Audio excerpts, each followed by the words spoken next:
A data center houses rows of computers and equipment for storing, processing, and transmitting data.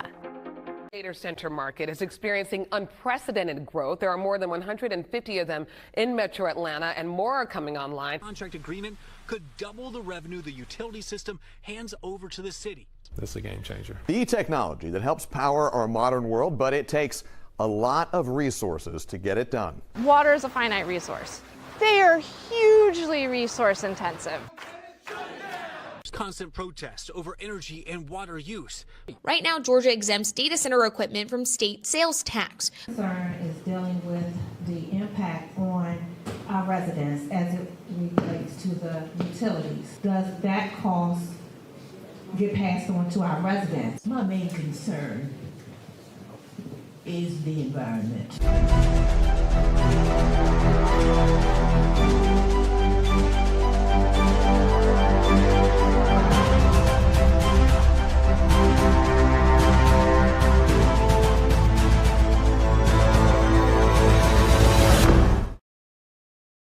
Hey everybody, glad to be able to see you again.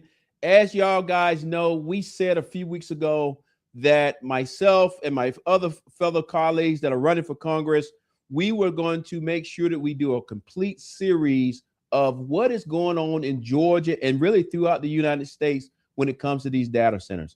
And I'm proud to say that this is our second show where we focus in on the rules of engagement when it comes to data centers, the debate. The good thing tonight, we have two outstanding guests with us. But on top of that, I'm so proud to say that I have my fellow colleagues that are running for Congress. And I know in November, we're going to win this thing. But before I even say that and let them introduce yourselves, I want to say this. As people start coming onto the platforms across the board, please like and share. Tell your friends to jump on because we have a lot of great information for you tonight. And when I say a lot of great information, this information here is not leaning one side or the other. This information is strictly for you, your community, your town, your city, your whatever, so that you can have the ammunition to make the decision on, do you need a data center in your community or not? And I think all y'all guys know where I stand. I put it out the other day that as far as Sean Harris, I'm asking for a 1-year pause to give the state and the federal government the time to put some guardrails out there to stop whatever we're doing. Because right now, I believe the city and the county are not prepared to make some of the decisions they're making. And I don't want anybody to get over on it. So with that, I want to welcome my fellow candidates in. But on top of that, I look forward to working with these two when we get to Washington, D.C. So, Chris, introduce yourself and tell everybody about you. Thanks, Sean. I look forward to working with you too. And I'm excited to be here again for our second episode. I'm Chris Harden. I am the CD11 candidate. And today I was at the No Kings protest with the Indivisible Cobb and East Cobb and Cobb County Democrats. It was a good turnout. If you can tell by my face, I was out there for a little while, and I was telling everybody that and I actually believe this, that the reason why it was being held in Wheeler, Cobb County and Marietta is the epicenter for where Georgia's turning blue, and they could have chosen any high school in Cobb County, but they chose Wheeler because it's in my county, and for the first time in 30 years.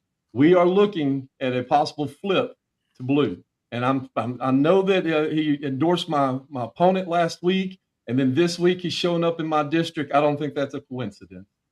Chris, you're exactly right, man.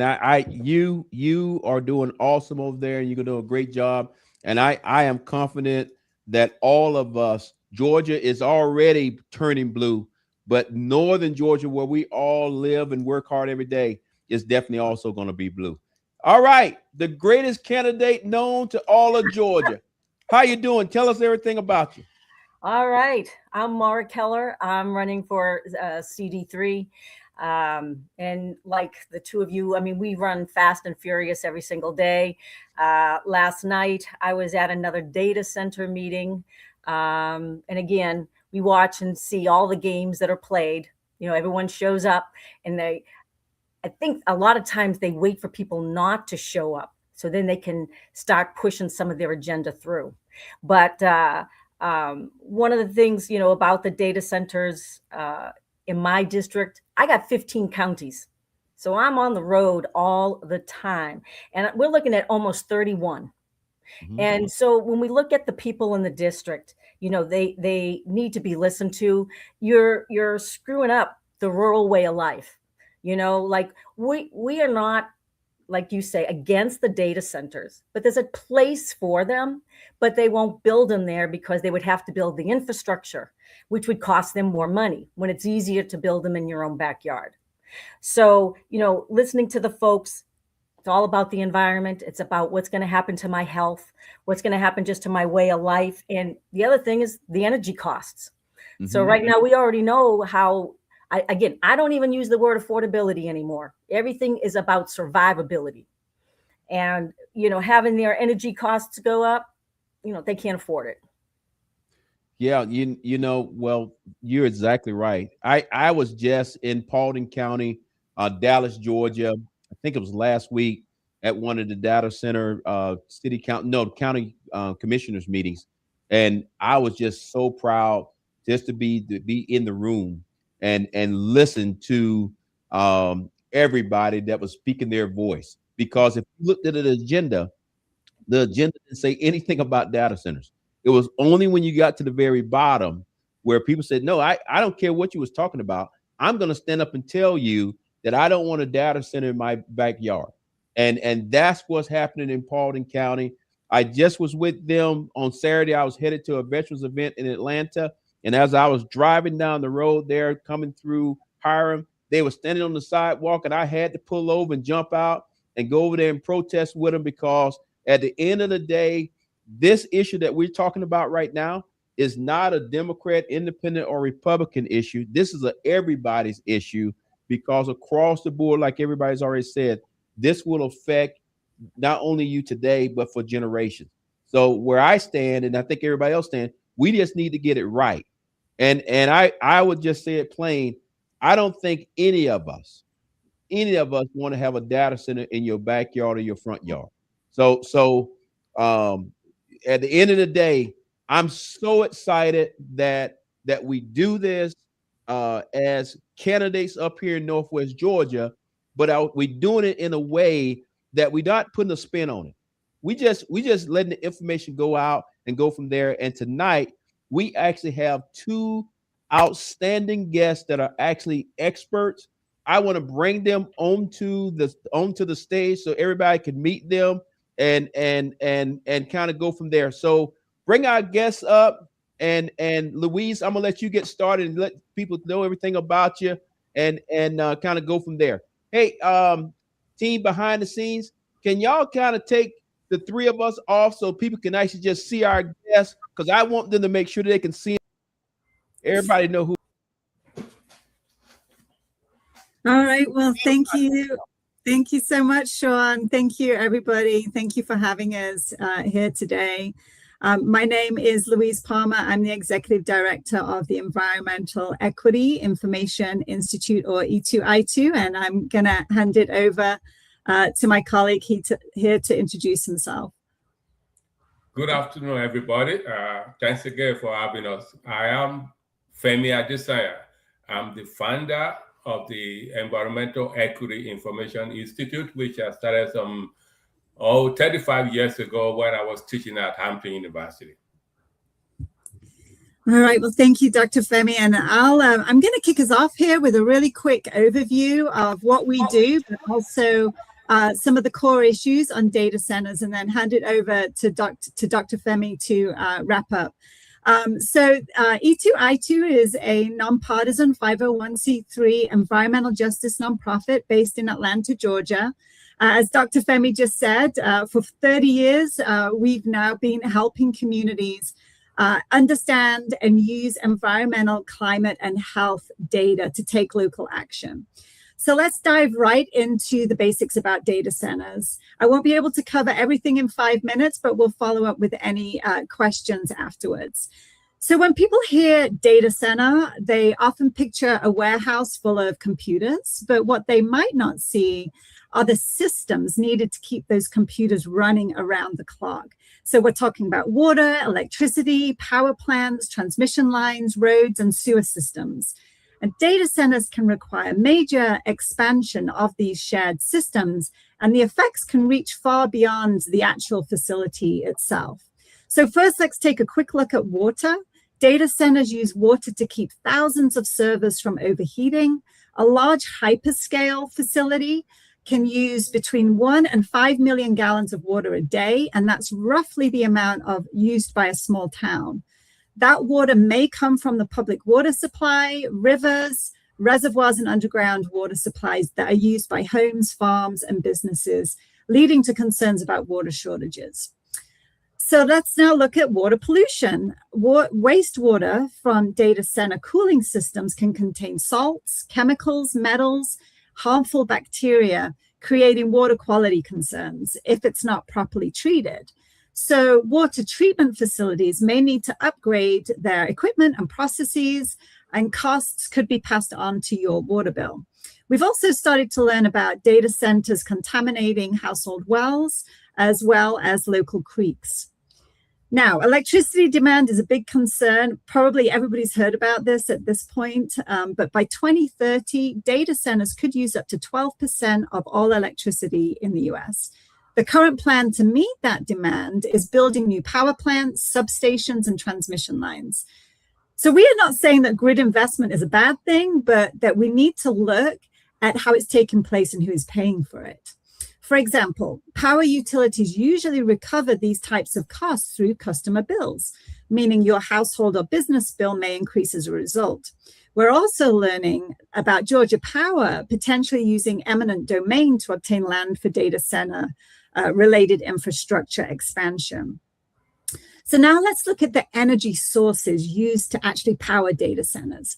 Most data centers are using harmful, non-renewable energy sources. And so what is that? We're talking about natural gas plants, coal plants, and on-site diesel and gas power generators. And what this means is that the air quality will get worse, not just where the data center is located, but everywhere. And so this is an important point because it means the not in my backyard approach doesn't really work when you're looking at it from the 10,000-foot view. Now, non-renewable energy sources release harmful gases and these very tiny particles that can travel deep into the lungs and enter the bloodstream, causing a wide range of health problems. They're even connected to premature death. And now we also know that they're connected to illnesses like dementia. Data centers also produce heat, raising nearby temperatures, which we refer to as heat islands. And therefore, you're looking also at potential increase in local air conditioning costs, as well as straining the power grid. Now, because data centers operate around the clock, nearby residents often hear continuous noise from fans, transformers, turbines, and cooling equipment.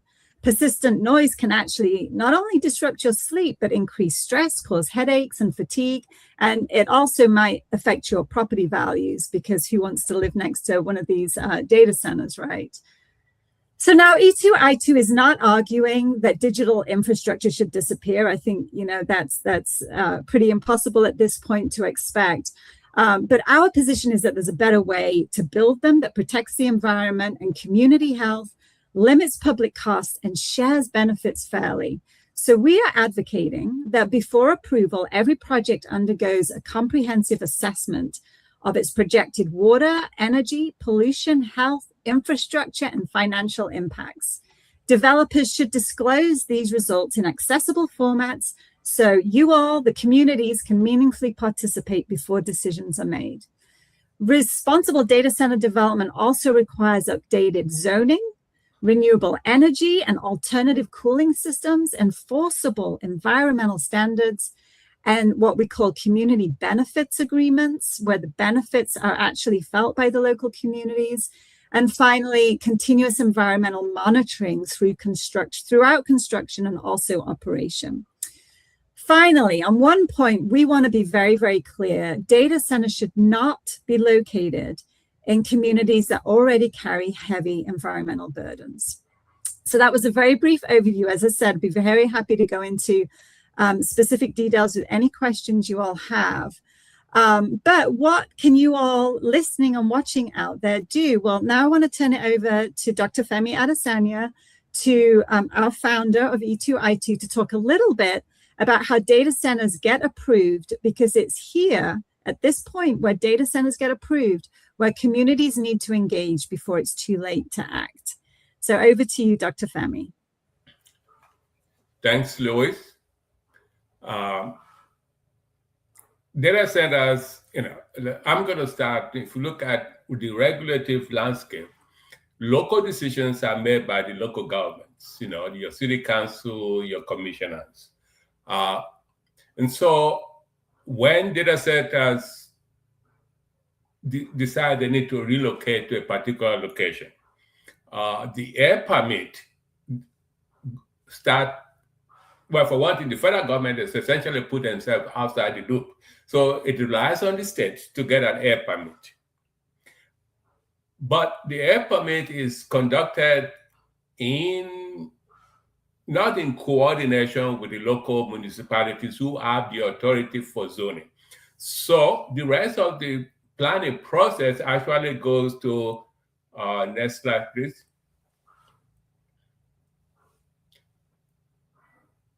It usually goes to the local city council or the commissioners, where reason is requested for. Now, if I'm going to put a data storage center, which we've had in Atlanta for such a long time, they occupy a block or two. It was okay at that time for the zoning department to rezone the land for commercial use. Then follow that is the beginning of the design of the project. The development then, after design, submit their development project or their project to the to the city council or the council or the commissioner's planning department. Now, that process essentially means the planning department, who's most likely are mostly civil engineers, are not really adequately trained to assess some of these permits that is being put forward. Once, let's assume the planning department agrees, they give them a permission, they give them a permit to do the construction, they can start the construction of the facility. But at this time, it's already too late because, by the time the plant or the facility is in full operation, the problems is already in place. And so as most of these problems, particularly the health issues that, Louise talked about, takes quite a while to develop. Next slide.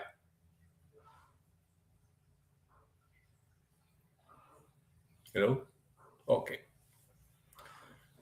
For data transparency, it really requires an independent assessment to be completed by the plant owners to ensure that the impact on water, electricity, and air quality and noise, traffic, public health, and quality of life is adequately analyzed.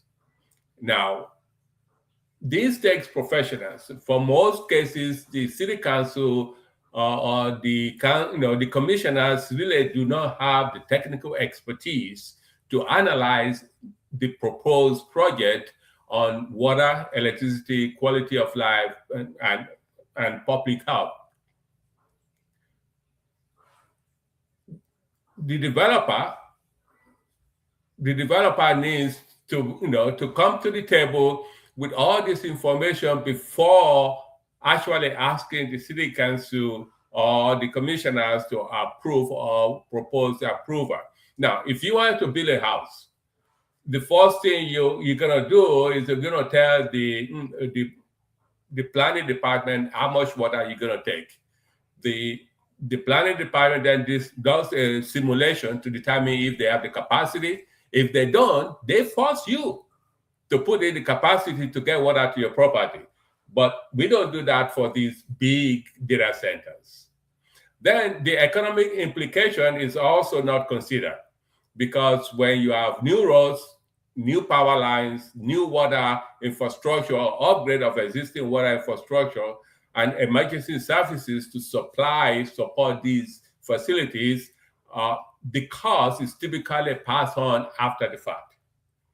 In this case, in terms of Georgia, actually the state already overruled the city council and the commissioners, and will not allow any of these entities to actually increase or tax the facilities.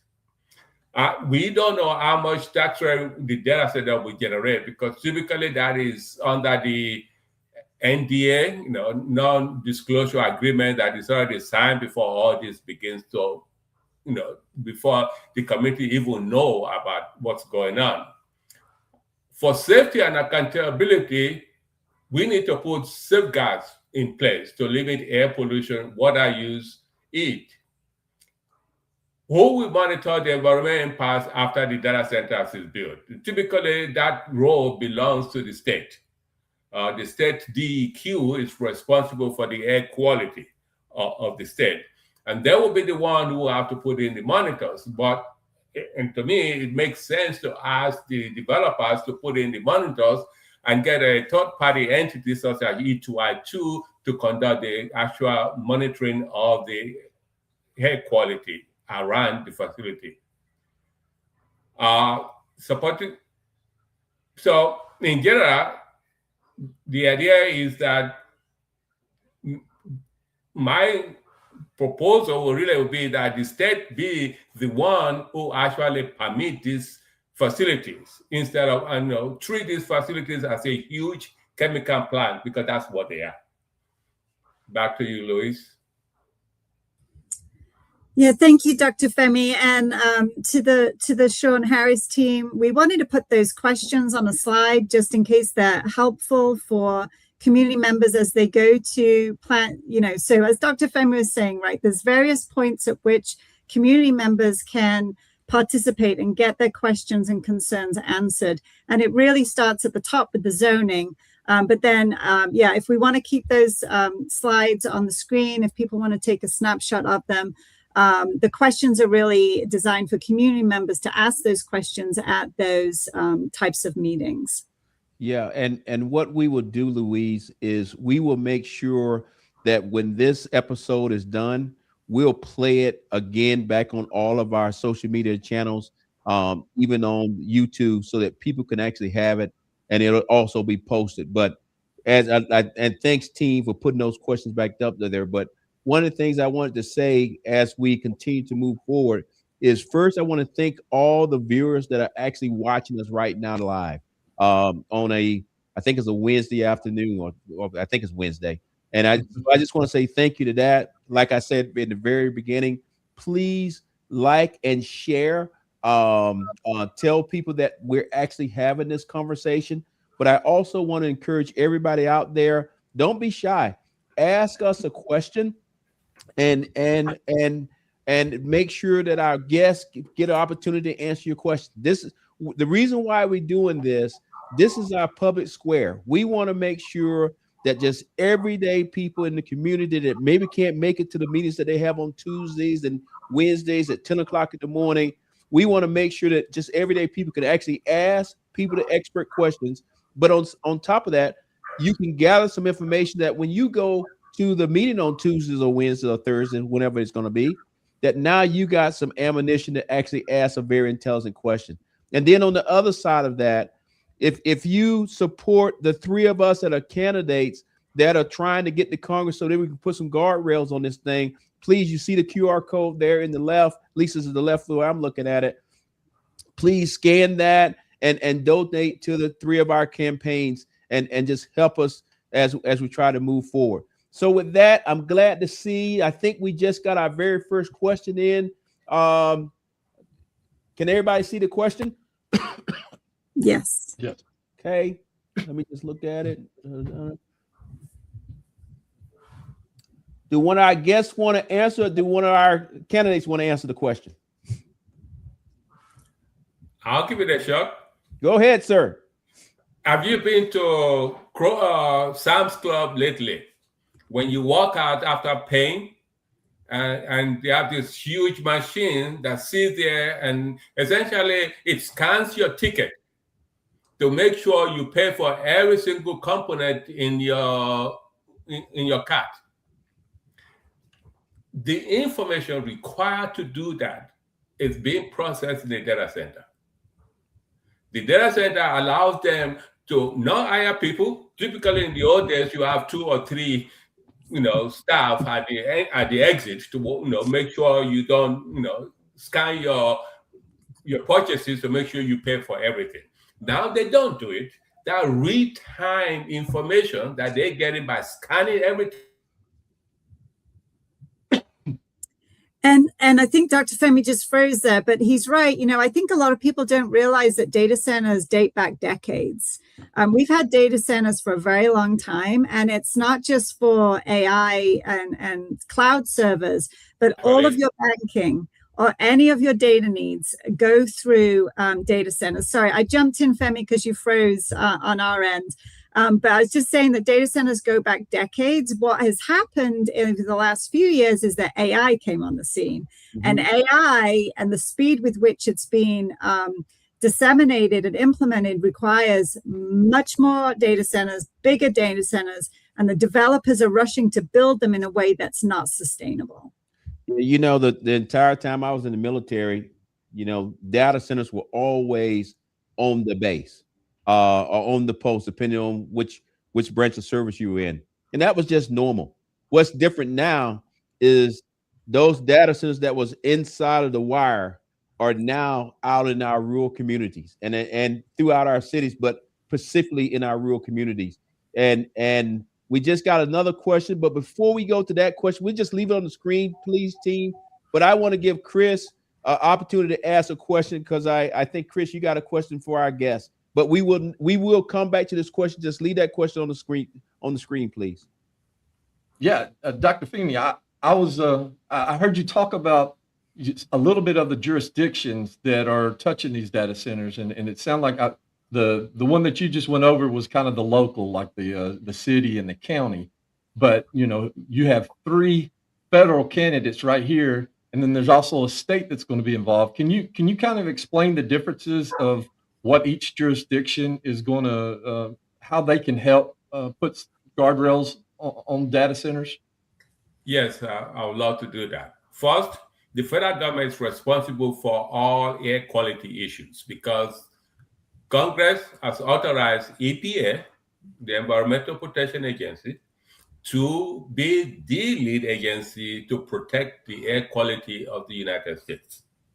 They set the standards. So when a facility is planning to build a facility that is going to put pollutants into the atmosphere, they have to get permit from EPA. In this particular case, we're talking about point source air quality permit. Now, EPA, of course, has delegated the states to represent them. So most states are delegated states. In other words, in Georgia, the Department of Environmental Quality represents EPA and so becomes the regulator for air quality on behalf of EPA. So that's the way the rules are. Now, I will tell you right now, I hope you guys are in Congress at the moment, because there is a new proposal from one of the current congressmen to essentially eliminate community input on what they call the minor new source review. And now that is what they actually, EPA is trying to use to eliminate or prevent data centers from having to do air quality permit.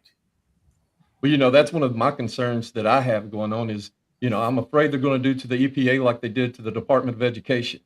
They're just going to gut it and make it worthless so they can get around all the regulations and don't have to, comply with any regulations so they can keep the profits up.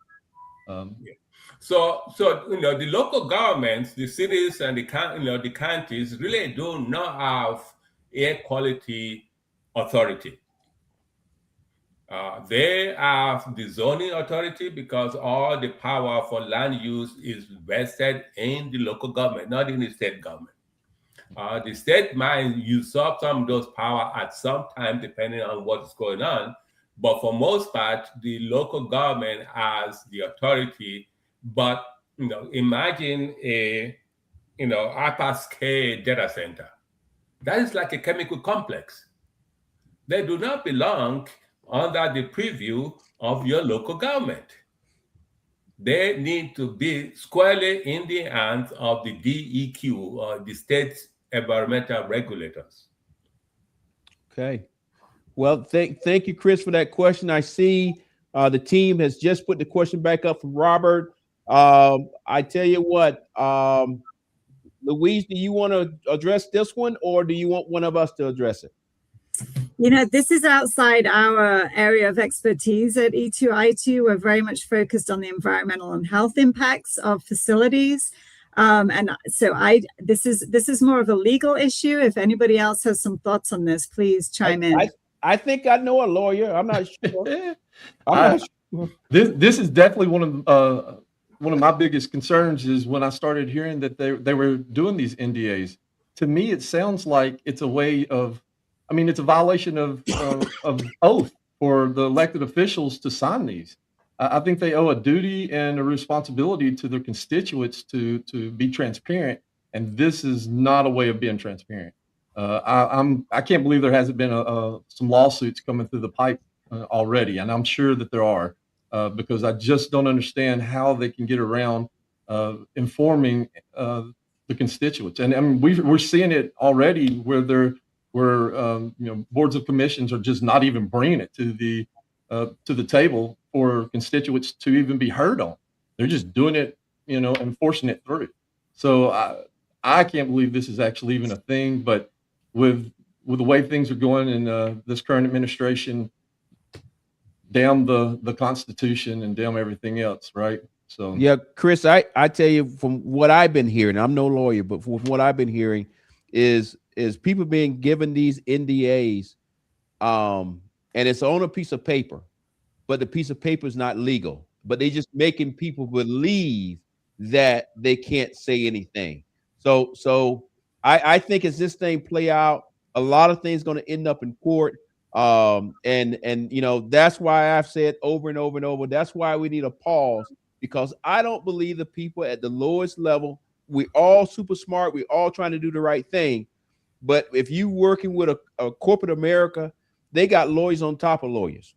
And the next thing you know, you got county commissioners and city commissioners scared to make a decision one way or the other, because somebody legal has told them, if you do something wrong, you could be held accountable.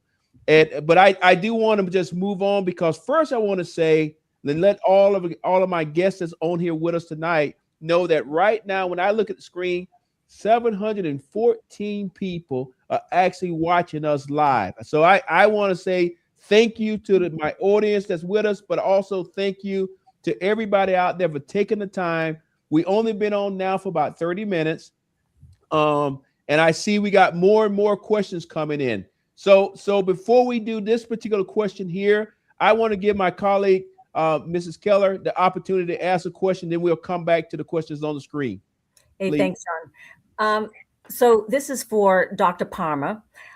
So why is baseline environmental and community data so important before a data center is approved? Yeah, and thank you for that question. And I think it actually speaks a little bit to the question that popped up on the screen as well, because you can't measure an impact of any industrial facility without knowing where you started, right? You've got to get that baseline data, that baseline information. What was the community like before this new facility came in? And so what we talk about in terms of baseline data, it's your air quality, it's your water quality, it's your traffic, it's your noise, it's your public health, everything that is in place in your community before it gets started. Because unless you have that, you're not going to be able to prove what the impacts of a new facility is on your community.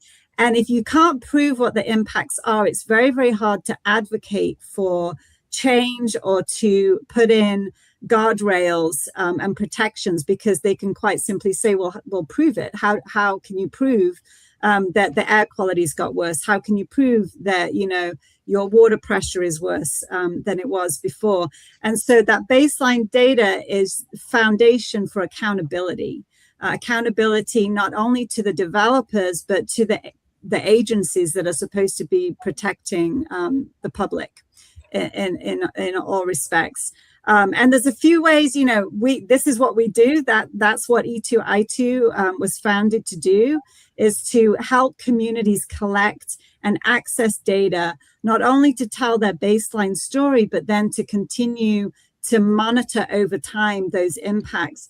And there's various different ways that you can do that as a community, either alone or in partnership with nonprofits like E2I2. And you know what you just said, I'll be telling some of the folks, because so many of them are on well water. Mm-hmm. And I have to tell them, make sure you get a well water study, because you got to know what your start is. And the second thing, which is, when we talked about, public health, everybody needs to go get like a full exam just for themselves to know that they have a baseline as to how healthy they are. And I'm concerned because so many people have lost their health care, but they've got to do that in order to prove that a data center caused, their asthma, pulmonary issues, COPD, whatever it is. So yeah, we're putting a lot of onus on the people who could possibly be affected by these data centers.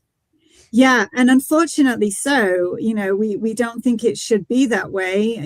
We think there's a duty of our public institutions to collect that data and put in safeguards. But very, very often the communities we work with, it does fall to the community to document the harm taking place in their communities, because we work across a range of different industries, not just data centers. And, very simple, just to leave the viewers and the listeners with a very simple way that you can do this. You can keep your own diary, literally recording, what do you see? What do you smell? What are you experiencing? And smell is an important one, because a lot of communities living near toxic industry will literally smell the chemicals and the pollution coming out of that. And it's at different times of the day. So what is it like in the morning? What is it like at noon? What is it like at night? And for data centers, what is it like overnight when everything else is quieting down and you're hearing that hum? So it's, what do you see? What do you smell? What do you hear? How do you feel? And if there's enough people collecting that kind of data, then you really start to tell a powerful story. Dr. Palmer, I thank you for talking about the health issues, because that is one of the main concerns of my constituents when I'm out at town halls is the health issues. And I know that Sean's dealing with some of the same things that I've been dealing with, especially like in Gordon, where they already have forever chemicals in the water. And Sean, I just learned that there is a thing called farm chemicals. Gordon County is having an overcrowding of chickens. So you add those issues, and then you add data center issues. Now we've got a hidden cost that's going to be, affect the healthcare system that's already on code. It's already coding. So thank you for bringing that up and being able to talk about that, Dr. Palmer. Yeah, it's so powerful what we're doing tonight. I know everybody on the screen knows about my district, but we are known, unfortunately, from Dalton all the way through Rome and then all the way down to the Gulf, is PFAS, forever chemicals. And when I wake up in the morning, I'm thinking about how can I help the community on the PFAS issue. But then on top of that, you layer on top of that with everything else that's going on in the environment and the EPA basically being shut down and playing games with them. But then you put on top of that, data centers are basically being put in pretty much every last one of our counties. And we don't really know what we don't know at this point. Here in the 14th, where I'm at, that's why I'm asking for that pause, because we don't need to add to a problem that we already have. And so that's why I think it's so powerful for us to have these type conversations where we're not trying to point the fingers at anybody, We're just trying to get the information out to the people, because I know the local people are the ones that are going to be fighting to put these data centers on a pause. But on top of that, it will be the voices of the local people that people actually going to listen to. It won't be somebody flying in here from New York or California. It'll be 100% Mrs. Smith from down the road came to town and she said, we need to stop this, and kind of go from there. I think we have some more questions that were coming in. Is that correct? Okay. Yes. So I think part of, yes, maybe. The part of the problem in answering some of these questions comes back to data. And quite frankly, we don't know enough right now, partly because the data is not being collected. And we're in this very reactive moment where the data centers are being built and then we're finding out what the impacts are. And that's what we're trying to flip at E2I2. We want to flip it to start being proactive, starting with that data collection. But what my understanding is that underground aquifers are a source of water for the cooling systems. I don't know the extent to which it's happening. I couldn't even tell you where, but I do know that water is in places being extracted from underground aquifers. Dr. Femi, I don't know if you have more to add to that. I think the only thing I will add is the permit application for the zoning or for building construction should have that information. But the NTA might be the cloud that they're using not to provide that information, but all that data should be in the planning document that is submitted for the local permit. Where your water is coming from, how much of it, where your power is coming from, how much of it. All that should be in that document. Well, I agree with you. A lot of things should be in the paperwork, but from what I've seen thus far, when I go to the different meetings, it seems like some of these data centers didn't even go through the process of putting it out to the public. It was worked through zoning, so that now people are being surprised of, wait a minute, what are they building behind my house? I mean, it's got to that far that somebody's actually putting infrastructure out in an open field or some woods or whatever that used to be there. And you think maybe they're building a Publix. No, they're not. They building a data center. So do we have any more questions from the audience? Well, okay. The reason why I keep asking that question, because I want to make sure that the audience gets a chance to participate with us, because that's what this whole thing was supposed to be about. Right now, roughly about 900 people are actually watching. So I say again, please like and share, tell your friends. If you like what the three candidates are doing for you, please hit that QR code and send us $1 or $2 if you can. We know the economy's not where it needs to be, but we need your help to win these elections in November and take this charge to DC, and at the same time work with our brothers and sisters down here at the state that gets you some guidelines or guide rails. But on top of that, I think, does everybody see the question there? Does anybody want to address it? I do have a comment about it. And I also just want to quickly go back to what you were saying about rezoning, Sean, because Dr. Femi has a really good point on this, that these data centers are escaping the regulatory oversight of big in other types of industrial facilities, because they're being approved through changes in land use through rezoning. That's right. Correct, Femi? Yes. I don't know if you have anything more to add to that, like why they're escaping, even though they're going to be big emitters, some of them, how they're escaping that regulatory oversight. Well, because, a typical chemical, if Dow Chemical wants to build a facility in a neighborhood, whom do they go to?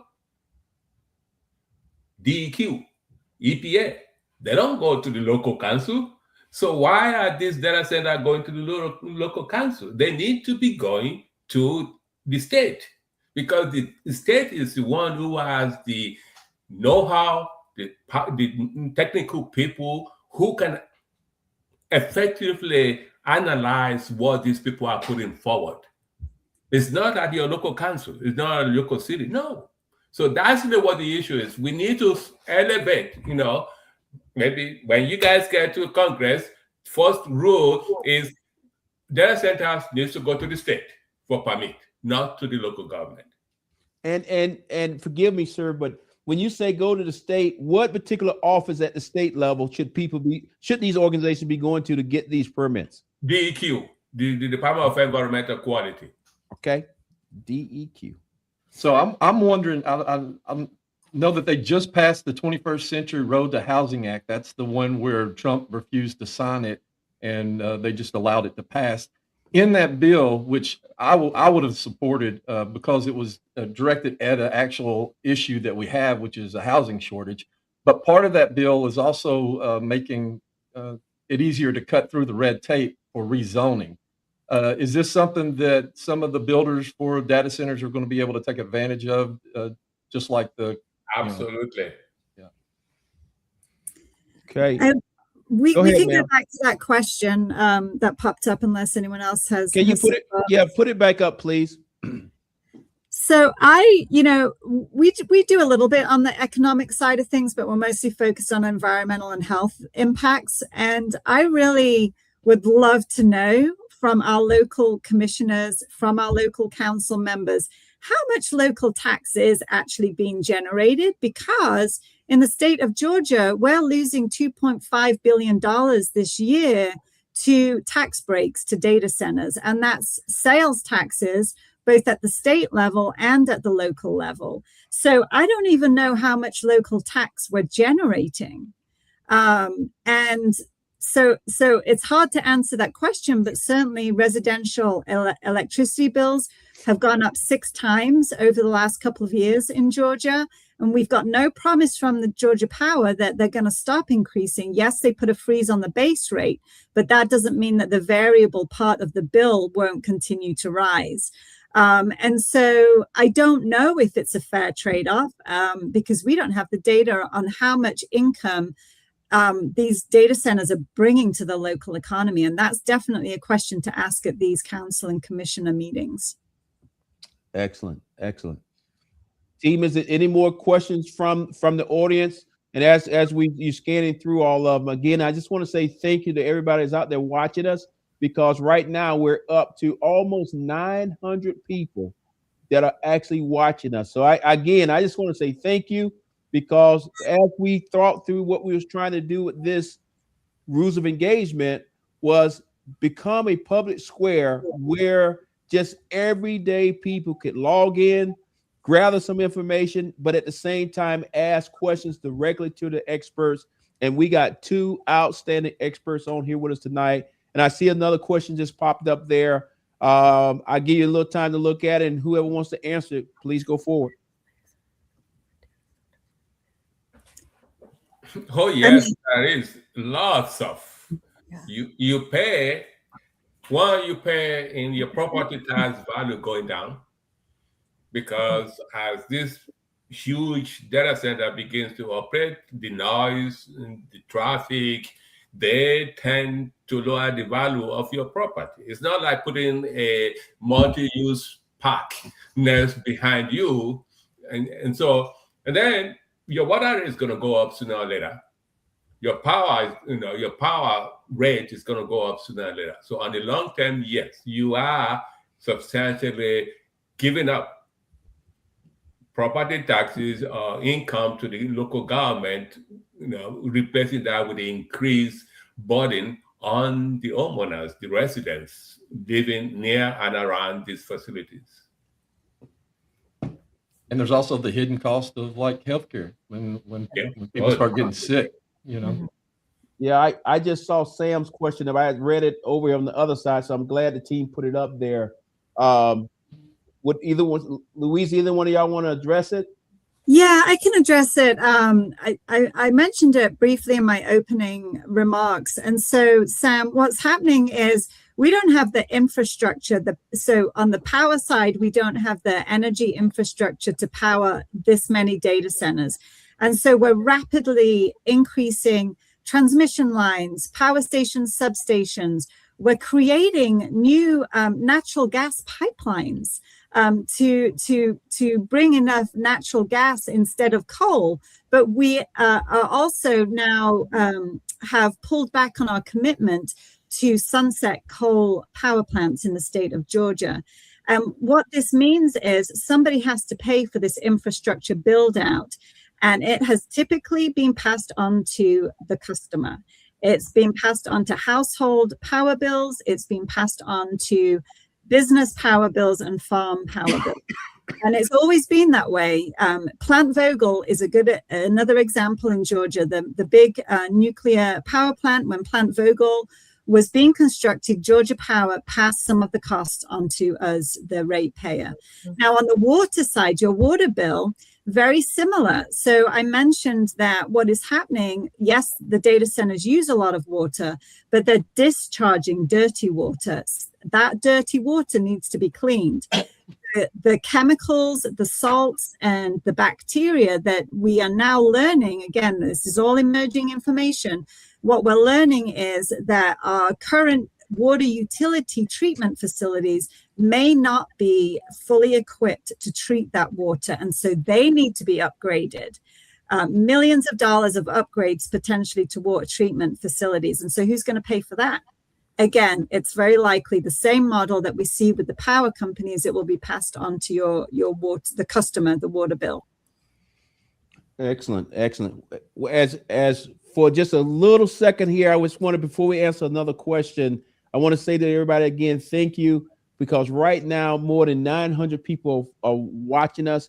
But I want to ask the people that are watching us, if you could, here in the next 5-10 minutes, whatever it is, if you could at least just put in the chat, you're in Georgia, in whatever city, or you in New York, in wherever place, just so we have some kind of idea when the show is over, where are all these people watching us from? I want to make sure that we're talking to the world, but I really want to make sure that we're talking to North Georgia, the area that we represent, because all of us live, each one of our districts are pretty much rural. That means we got farmers, that means we got all kind of issues that deal with agriculture. So I want to make sure that I'm glad to have everybody on here, but I want to make sure that when we finish this up, we can go back and do some analysis and say, hey, how do we make sure that those people that are in those rural areas or the people that are in the urban areas or wherever actually know about our next episode so that we can continue to pass information on to them. So with that, again, I just want to say thank you. My team will be looking in the notes, so please take the time, drop that. Hey, I'm Sean. I live here in Georgia, and that'll be perfect. Whatever. Just like somebody from Dallas, Georgia, just did for me. Thank you up there in Peachtree City. Thank you. That just helps us better understand where people actually listen. And wait a minute, somebody from a small town. Look at there. You can't beat it. Can't beat it. Thank you. All right. With that, do we have any more questions, Shelley, from the audience? Well, I can ask a question. Is anybody aware that the Department of Energy just gave one of the largest loans in history to Georgia Power? I believe it's $26.5 million to help with that infrastructure that Dr. Palmer was talking about. I had not heard that. No. Yeah, I think it's going to be very similar to the Vogtle. It's going to be something that the federal, Congress is supposed to be overseeing that. But like, if anybody knows anything about Vogtle, it ran over budget severely, and there's a lot of concern about this new package that they've put together to increase. It's supposed to address at least one more power plant. I know it's going to bring in some pipelines. It's going to bring in some power lines and all of this thing, which is odd to me because it's to supplement an industry. And I'm not sure of any other industry that we would supplement like that. We should do healthcare like that. We should do educations like that, you know? I wanted to throw in what also Dr. Palmer had said is my current congressman, before I replace him, he brought in money, about $4.9 million for a water treatment facility, which also will go into the Chattahoochee. His whole thing was, I brought it for the people because that community is growing. And we all know that's not the reason he bought it. It's because that hyperscale project sale needs that water treatment facility in order to have enough water. And it was in the plan. If you go pull their plan, you'll see that they need water from the Chattahoochee. And this is what he's using, taxpayers' money for this data center, but putting it under the umbrella that I'm doing it for the people. Yeah, you know, there's all kind of crazy things happening right now. But I actually have somebody just sent me a question on my phone. So let me just look down here and look over, and I'll put it out to the group. You know, many groups are raising concerns about data centers because of their energy, the water demands, noise, other impacts. To my guess, what is your organization brings to the conversation that's different? So right now, what we see is a very reactive situation. I mentioned it before, you know, these data centers are popping up, and naturally we're, you know, the public and everyone's like, wait, what's going on? How do we stop this? But by the time these facilities are breaking ground, it's unfortunately almost too late. And so we're trying to do two things at E2I2. We have a framework, how to do this better, more sensibly. And I agree with you, Sean, you know, we need time to pause on these projects while we get together with a coalition to fully design a better way of doing this that not only benefits the community, but it addresses things like the harmful emissions. There are more sustainable ways to build data centers. We don't have to use dirty, non-renewable energy sources. Let's bring, you know, our smart minds at Georgia Tech into the conversation. The way that it's been doing now is fast and dirty because it's cheaper. But for this to be sustainable, for us not to be left with, you know, shells, carcasses of these big data centers decades from now, we really need to do a pause and look at how to do this more sustainably in a way that doesn't impact communities. And for us, that starts with the data. We are an organization that is data driven. We need to collect the data on what these facilities are doing, how they're impacting communities, how they're impacting public health, the environment. But then that data also shows us how to move forward in a way that does less harm. Dr. Femi, is there anything that you would like to add about how we contribute to this field? Yes, you know, for the last 30 plus years, you know, our fundamental approach is collect data on behalf of the community. You know, Maria, you were talking about the background data. That's what we do. We collect background data for communities because that is the baseline. You need to know what you are exposed to today before you can superimpose what additional exposures, you know, air pollutants, health issues you're going to have in the future as a result of these facilities operating in your community. So we do that. We do community monitoring. You know, when we have the resources, we would like, you know, to put monitors all over the place to monitor the air quality in and around this community that's around these centers, because that allows us to get baseline information so that the community, we don't do advocacy. We educate the community with all this information, and we teach them on how to advocate and, you know, for themselves. And that's what we need to do. If we take a pause, we need to educate the people like we're doing now. We're educating, because the time to get educated is not when that plant is getting ready to be built. You need to be educated way before that plant show up, because then you are more powerful. You have more weapons to fight and to defend your community. I have a dream. My dream is to build on Aaron Brockovich's map where all the data centers are, so that you can click on a data center and you can see what its emissions are. What is it emitting into the air, into the water? How is it impacting the local community? As far as I'm aware, that doesn't exist. And that's the kind of work that we do at E2I2. We build these maps that are community accessible, where community members can click on a local facility and truly understand the potential impacts coming their way. And there is a EPA website that does that with these really, really big facilities. But as we talked about, data centers are falling under the radar. And so they're not held accountable in the same way. Well, you know, it's funny you bring up Erin's name. I got an opportunity to meet her when she came to Rome a few months ago.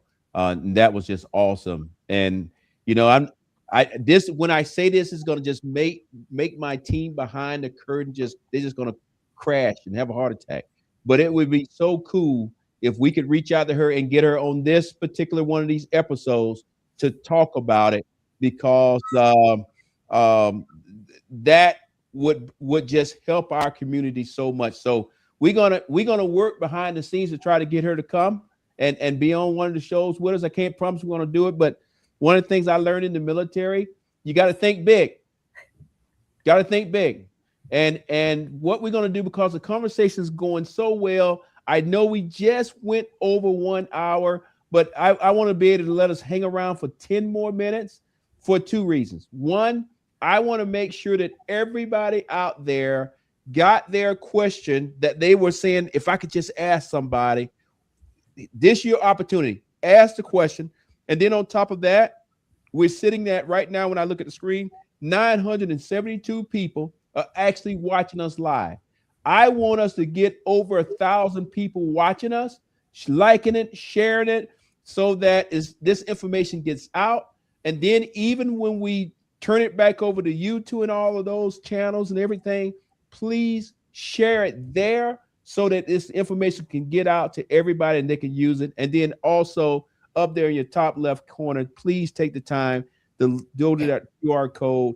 And if you can give to our campaigns, whatever you give, we're going to split between the 3 campaigns and make sure that everybody can actually buy some more signs, go knock on some more doors, and try to earn some votes. But with that, I see right here, somebody has already asked a question. I'm gonna see if Dr. Femi has any answers to this one. What are some best practice regulations? You know, the biggest concern, you know, there are so many laws that governs data centers. Altogether, I believe the last time I read, it's about 39 different regulations from Congress.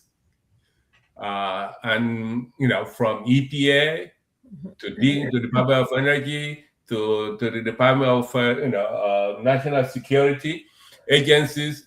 I mean, to the Railroad Transportation Administration, that there is a need to consolidate all of these regulations under one umbrella to ensure that nothing falls out or nothing get missed, or there is no conflict between the agencies fighting each other, because they all have different values and different missions and visions.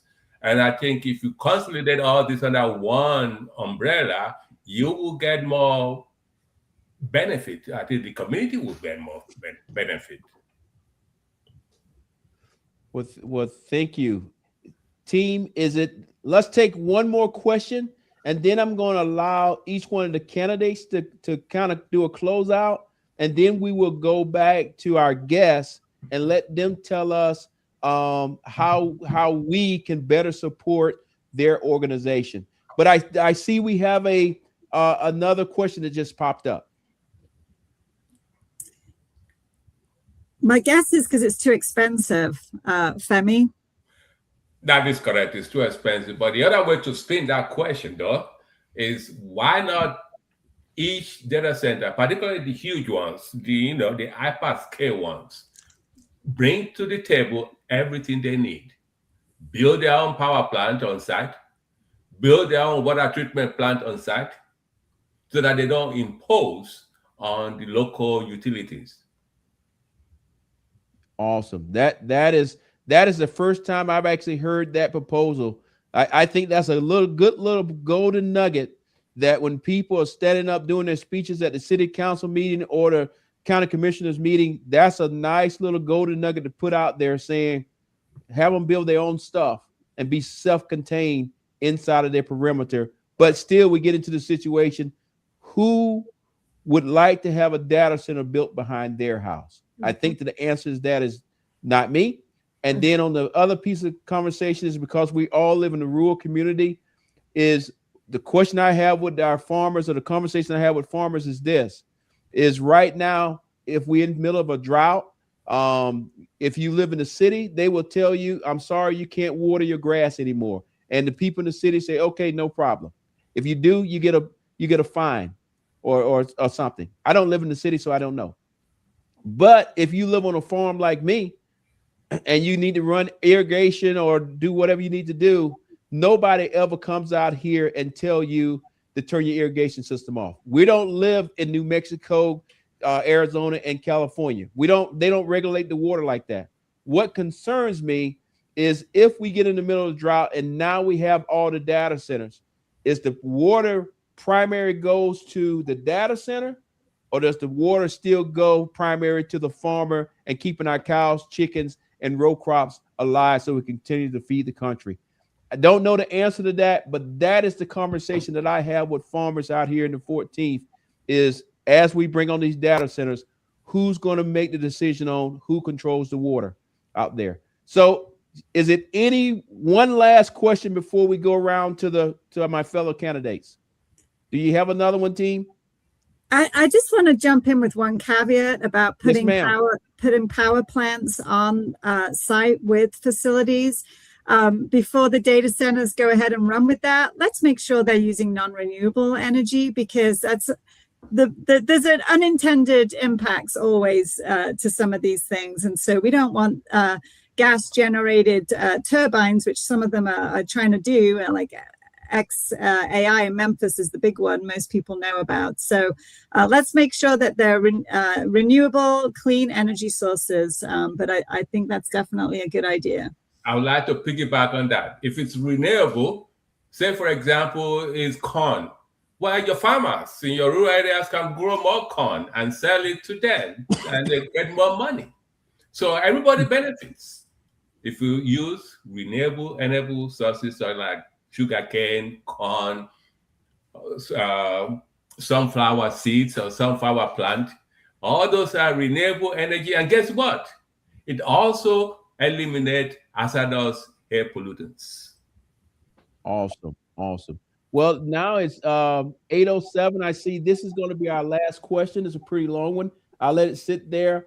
And after we answer this particular question right here, then we'll move into our candidates and they can say their closing out remarks, and then we'll come back to our guests. So does either one of our guests want to address this? It looks like it's an AI question. I let Louise take care of that. She's been dealing with thinking about AI lately. Yeah, I mean, we need regulation, plain and simple. We have nothing right now. We talk about data centers being the symptom of a cause, and that cause is AI. AI is what is driving this build out of data centers. There are no safeguards, no guardrails about how AI is being built, how it's being used.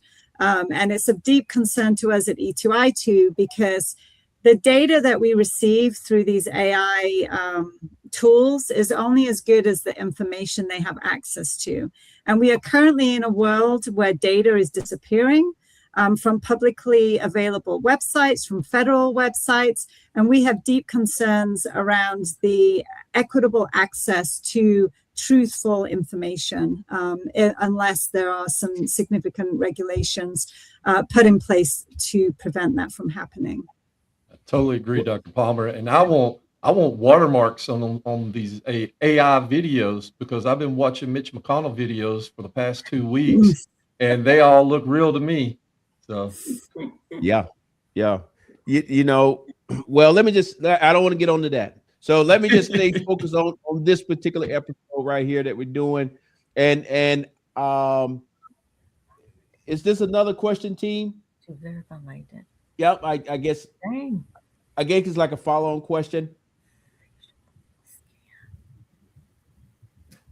Yeah, it's integrated in everything we do right now. You know, it's like you don't throw the baby out with the bathwater, but we can't. This is an unsustainable situation that we're in, both on the data center front and the AI front, and so we're behind the 8 ball, and I think we need all of our representatives and future representatives to really do something about this. Well, I first I want to say thank you to everybody that joined our podcast. I guess that's what we called it tonight. But I also want to take time out and say thank you. I got to look up here close because these lights are in my eyes. I think it says we got 1,012 people that are actually watching us right now. So I want to say thank you. I want to give y'all guys, the viewers, a hand clap to take some time out of the afternoon to listen to us, to support us. I also want to just point back out to you, still like and share, tell people about it. When we log off, do me a couple favors, and it goes live out there, it goes to YouTube. Share it everywhere, and then also ask people if you could to go to that QR code and donate to our campaign so that we can go out here and continue to fight for you. With that being said, as we're closing out, and just for the audience to know, as we're closing out, Chris is going to do some closing remarks. My sister Kelly is going to have some closing remarks. I may say something tonight because I've been talking all night. But ultimately, our guests are going to really close us out. But as we're closing out, I think the coolest thing to be out there is as we're closing out, each one of those 1,015 people that are online right now, tell us, you know, if you want to say thank you, you want to say we're doing the right thing, you want to say we got to get better, or if you just want to say, hey, this is me, I'm from so-and-so, and I look forward to your next episode. Let's flood the markets. But the team right now, Chris, this is your time to close us out. Thank you, Sean. And thank you, Mara, for having me. Dr. Feeney and Dr. Palmer, it was an honor. We appreciate you coming on here with us and sharing your expertise. That's how we learn. And I really appreciate it. Guys, one of the things that you can do to help Mara, Sean, and myself is we need volunteers for canvassing. I'm sure you can go to each one of our websites to sign up and volunteer. Obviously, here's some inside baseball. We have people watching us, and they're keeping an eye on us, but they need to see that you guys are supporting us. So if you can, whatever little amount of money that you can give, it'll go to the higher ups so that we are making a difference in our districts and that we are on the verge of flipping it. Just a couple of plugs for me, and I'll let it go. You can always go to my website, electharden.com, to see what we got going on, and you can sign up to volunteer. My next town hall is going to be August 8th at Hickory Flat Library in Cherokee County. And tomorrow night, it looks like I'm crashing Sheriff Craig Owens' Shrimp Bowl over at the Jim Miller Park. So that should be fun. So come on out to that, and we'll eat some shrimp. All right. Kelly, what do you want to tell us? All right. 100% what Chris said. You know, the three of us, I mean, this is what grassroots campaign looks like. We are not supported by the Georgia party. We're not supported by the national party. This is all what we do because we believe in what we're doing. And it's to serve the people, because we have all been a public servant, and we're still continuing to do that. You know, we really truly care about the people. You know, Sean cares about, the farmers that have been ignored for too long, and then, Chris, I mean, we get it. But we do need the support. Monies, if you send them to the parties, do not come to us. So we need you to directly to contribute to us. We're not a partisan group. we care about, again, like I say, the people of our district. These are nonpartisan issues. We don't care what side of the aisle you're on. We just want to do right by everybody. Because guess what? We actually live here. And then we have to come back here. And we have to look at you in the eyes because you're our neighbor. And so it doesn't do me a good when my whole family lives here. You know, we got to be good by our word. We got to be a good neighbor and good steward. So to get more information about me, you can go to marakeller.com and you can see all my social media. Like Chris, going to certain places. You can go check my event calendar and you'll know where I'm at. And I hope to see you around. Thanks so much, Sean, for having us. Thank you. You know, I just love the way that we're actually doing it. It's one thing to go and knock on people's doors, and we do that all the time. But another thing to try to create a platform that the masses can see and ask intelligent questions and get information. I think that's just awesome. One of the things I just want to kind of put out there for myself and most people, because this is riding on my platform, I imagine most people know who I am. They know I'm running for Congress. They know I'm a CD14. They know I'm the guy who ran against Marjorie Taylor Greene. They know I'm the guy who ran against Clay. They know I'm the guy who beat Clay and 16, 17 other Republicans and all of those things. But guess what? As of right now, as of today, we are 104 days away from the election, period. And that simply means that every last one of us got to get up, go to work, make sure that people are registered, make sure all kinds of things happen, because no matter where you watching us from, I don't care if you watch Fox News, CNN, or NBC, whoever you watch, every last one of them would tell you that the president of the United States came right here to Cobb County, which is a suburb of Atlanta, today. That means the great state of Georgia is going to definitely have a lot of pressure on us. And we need to make sure that you have a plan of not only register to vote, but you have a plan that says, I'm going to go vote, and I'm going to go vote early.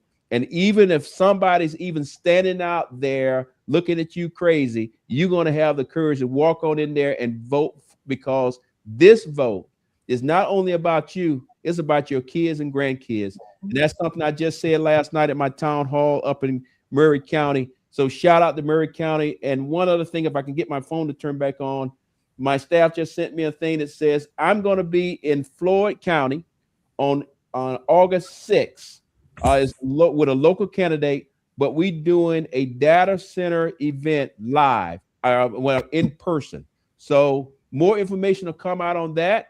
And we welcome you to come and support us with that. But I'll be doing that one live with some of the local candidates there in Rome, Georgia on April 6th.